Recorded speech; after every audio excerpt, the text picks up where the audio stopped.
So what we got here is a ongoing restoration of a 1903 Mark I. This gun is dated of, I think, December of 1919, excuse me. There's a flaming bomb proof on the barrel. It's a little hard to see.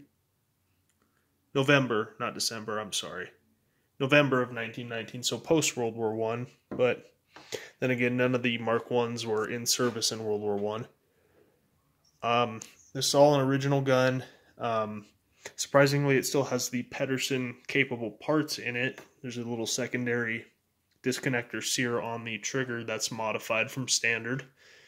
And the selector switch is modified to fit a Pedersen bolt. And of course, we have the ejector port cut. Springfield Armory, model 1903 Mark I. So the receivers aren't rare, but finding them with all the original parts still installed is. So I got incredibly lucky in that aspect. And also, unfortunately, this gun has been drilled and tapped for a Lyman peep sight, which, although it's a period modification, it's not military correct, so I am taking that off. And funny enough, the sight that came on the gun is worth more than what I paid for the gun, so, you know, I'm in the green so far. All that's left is to find a new unmodified stock for it and get a new rear sight, and we should be good.